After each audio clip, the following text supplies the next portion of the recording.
Sa mga fans po ng NBA yan, ito po yung NBA Finals 2024 between Boston versus Dallas po. Sa game number 3 po na nangyari nung nakaraang mga araw ay isang masiglang umpisa po ang ipinamalas nitong Dallas Mavericks, at sa loob ng 4 na minutong kanilang paglalaro sa first quarter ay nakalabang sila ng 8 puntos kontra po sa Boston, at ito po ay nadagdagan ng 13 puntos na kalamangan pagsapit po ng 5:41 po ng first quarter.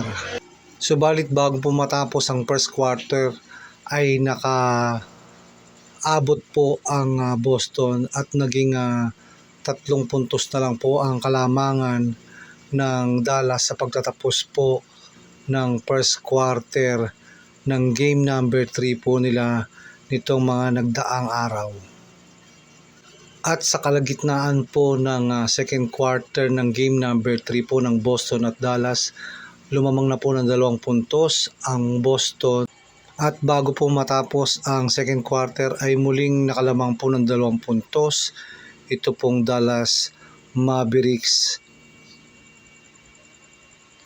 At pagsapit po ng third quarter ay lumalamang po ang Boston ng 2 puntos sa Dallas, hanggang sa ang mga sunod na pangyayari po ay nadagdagan po ng 5 puntos po na kalamangan itong Boston kontra po sa Dallas Mavericks ng third quarter po.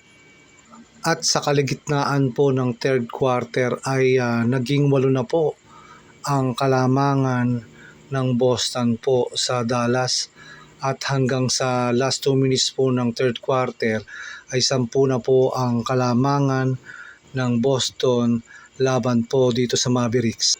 At nagpatuloy po ang laro nila sa third quarter.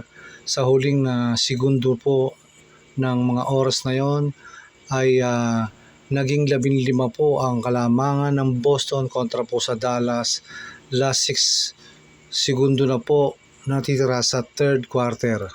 Sa last 4 minutes and 15 seconds po ng laban nila ay 3 na lang po ang naging kalamangan ng Boston sa Dallas, at na-fouled out po itong si Doncic po ng Dallas Mavericks po ng mga sandaling yan.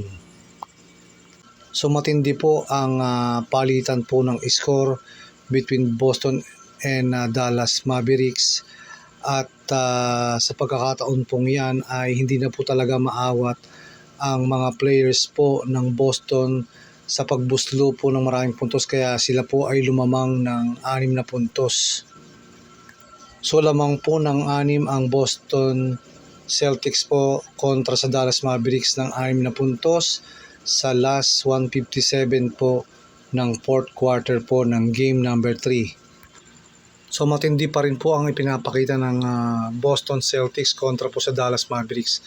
Lamang po sila ng 4 na puntos sa loob po ng fourth quarter na may wala na pong 1 minuto ang natitira po sa laban na yan, at nagpatuloy po ang laban at naging 7 na po ang kalamangan ng Boston Celtics, at sila po ay nagwagi sa game number 3 po. Kaya 3 na po ang panalo ng Boston Celtics at 1 na lang po para sila po ay magkampiyon.